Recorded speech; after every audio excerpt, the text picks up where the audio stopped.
नमस्कार, सुस्वागतम। विद्यार्थी कल्याण परिषद में एक बार फिर आप लोगों का स्वागत है।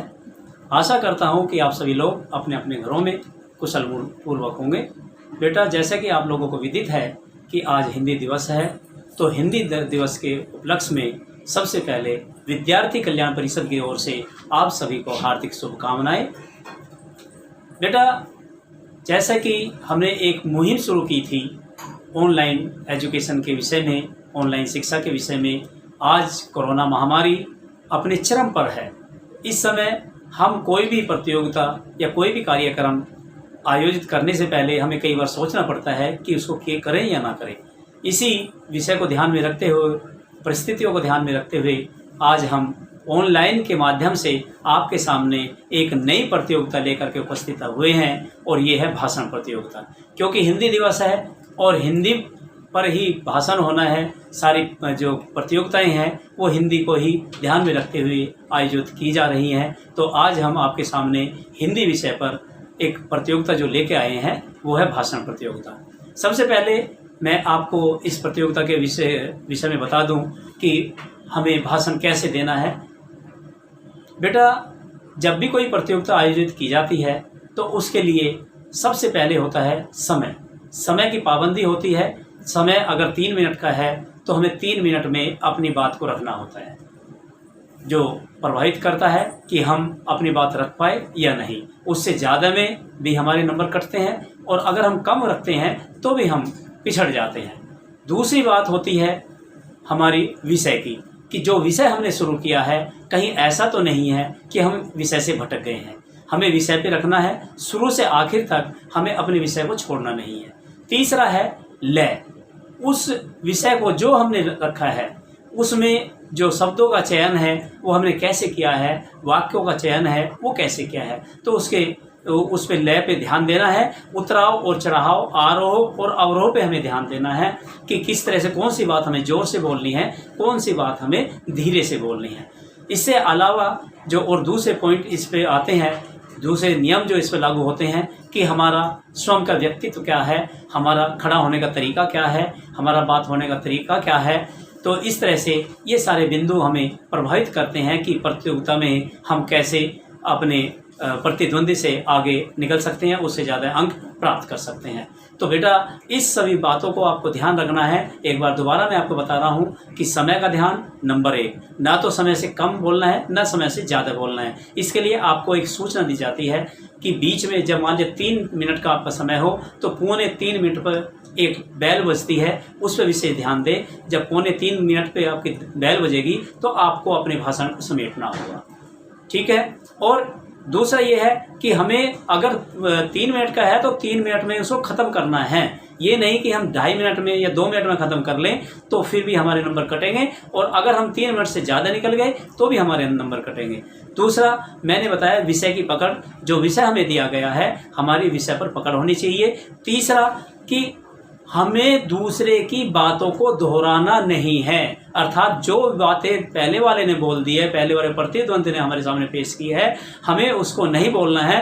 क्योंकि जो जजेज बैठे हुए हैं, जो हमारे न्यायाधीश बैठे हुए हैं, वे इस बात को ध्यान में रखते हैं कि इसने कौन सा शब्द दोहराया है और कौन सा शब्द गलत बोला है। तीसरा कि अगर हिंदी की प्रतियोगिता है तो उसमें ध्यान रखें कि सारे शब्द हिंदी में ही हो। अगर कोई शब्द अगर गलती से आपके मुंह से इंग्लिश से निकलता है तो वहाँ पे हिंदी का उसमें बताना जरूरी है, उसका अनुवाद करना जरूरी है। इससे 5वें नंबर पे है कि आपका खड़ा होने का तरीका, कि ये नहीं है कि आप गर्दन आपकी कहीं जा रही है, पैर आपके कहीं जा रहे हैं। आपको सीधा खड़ा होना है, और आपको अपने हाथों की जो है और अपनी आँखों की और अपने शरीर की जो एक्टिविटी है, जो उसकी क्रियाकलाप हैं, वो इस तरह से करने हैं कि जहाँ पर हिलना है वहाँ हिलना दिखाना है, और जहाँ खड़ा होना है सीधा तो वो खड़ा होना है। इससे अलावा और हमें ये देखना है कि हम जो प्रस्तुत कर रहे हैं, क्योंकि प्रस्तुतिकरण बड़ा महत्वपूर्ण है। कोई भी चीज़ हम प्रस्तुत करते हैं, कहते हैं first impression is the last impression.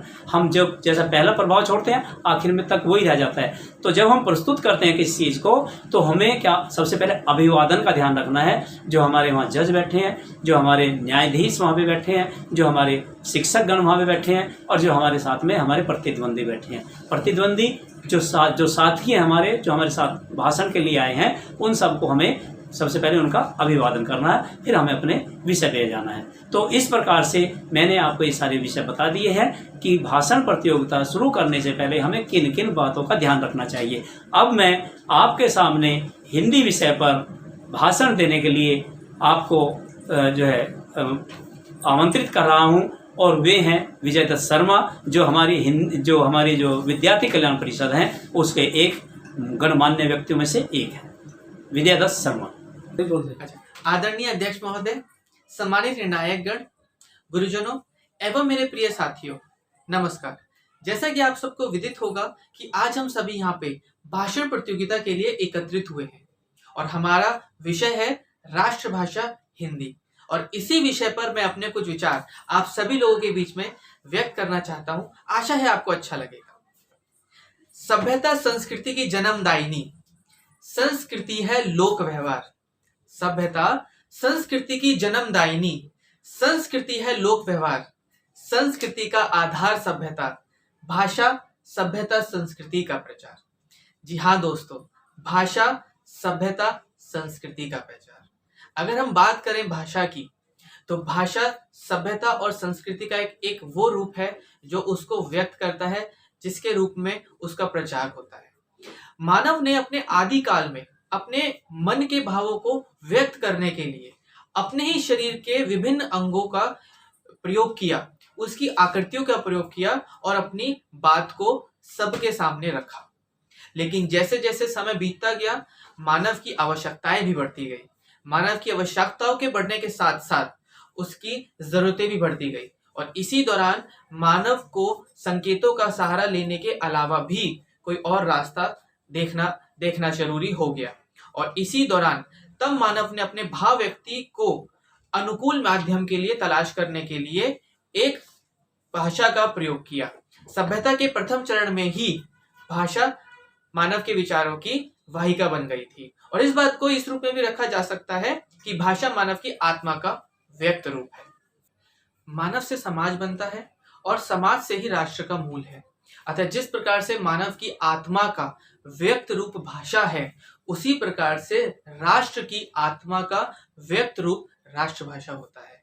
मानव से ही राष्ट्र की पहचान होती है। भारतेंदु हरिश्चंद्र ने ठीक ही कहा है, निज भाषा उन्नति अहे, निज भाषा उन्नति अहे, सब उन्नति को मूल, सब उन्नति को मूल, बिनु निज भाषा ज्ञान के, बिनु निज भाषा ज्ञान के, मिटे न ही को शूल, मिटे न ही को शूल। जी हाँ, भारत एक प्राचीन राष्ट्र है जो सदा सर्वदा से जीवंत रहा है, सांस्कृतिक दृष्टि से एक रहा है और चिंतन में अखंड रहा है। इसकी जीवंता, एकता और अखंडता में हिंदी भाषा का एक महत्वपूर्ण योगदान रहा है। केवल भारत ही नहीं, विश्व में 50-60 कई ऐसे देश हैं जहां हिंदी भाषा का प्रयोग किया जाता है। आज 1/3 मानव हिंदी भाषा बोलता है, वह समझता भी है। फिर क्यों नहीं हिंदी को विश्व भाषा बोला जा सकता। विश्व में 136 विश्वविद्यालयों में हिंदी भाषा का प्रयोग किया जाता है। हिंदी के साथ एक खास बात है कि उसकी भाषा की संवाहिका लिपि संस्कृत की देवनागरी लिपि ही है, और उसका वर्गीकरण एक विशेष ढंग से किया गया है। जी हाँ, और अंत में मैं तो सिर्फ यही कहना चाहूंगा कि पूंजी, वृद्धि और श्रम का तारतम्य अब हिंदी के बिना संभव नहीं है। फिर तो यही बात है कि जब तीनों के बीच एकता होगी तो तीनों व्यक्ति आपस में जुड़ेंगे। जब तीनों व्यक्ति आपस में जुड़ेंगे तो समाज एक होगा। जब समाज एक होगा तो राष्ट्र एक होगा। जब राष्ट्र एक होगा तो सुदृढ़ और शक्तिशाली बनेगा। अस्तु राष्ट्रीय भाषा हिंदी के संवर्धन, सार्थक राष्ट्रीय व्यक्ति लोक ग्रह का तथा लोक शिक्षा के साथ इस दिशा में प्रयास किया जा रहा है। अंत में मैं अपनी एक पंक्ति से अपनी बातों को, अपनी वाणी को विराम करना चाहूंगा। नान्यः पंथा विद्यते अयन्याय, नान्यः पंथा विद्यते अन्याय, जयतु भारत भारती जयतु हिंदी, जयतु भारत भारती जयतु हिंदी। जी हाँ, धन्यवाद।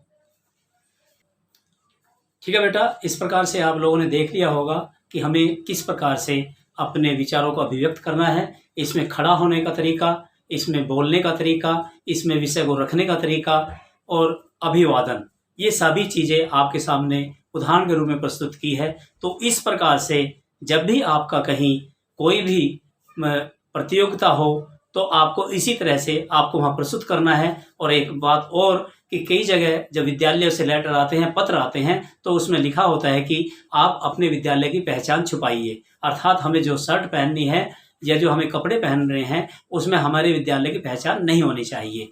तो ये कई बातें थी जो आपके सामने प्रस्तुत की और आशा करता हूँ कि इस तरह से आपको ये समझ में आ गया होगा कि एक अच्छी तरह से प्रतियोगिता को करना और उसमें अच्छे अंक लाना, प्रथम स्थान प्राप्त करना, द्वितीय स्थान प्राप्त करना, ये कितना जरूरी हो जाता है और कोई कठिन नहीं है। अगर हम प्रयास करें तो प्रयास से हर चीज़ प्राप्त की जा सकती है। इन्हीं बातों के साथ मैं अपनी वाणी को विराम देता हूँ। धन्यवाद। जय Hind. ¿Qué onda, muchacho? Arriba las manos, caballo moreno, penetra tu barrio, te enseño a rola, cero rock.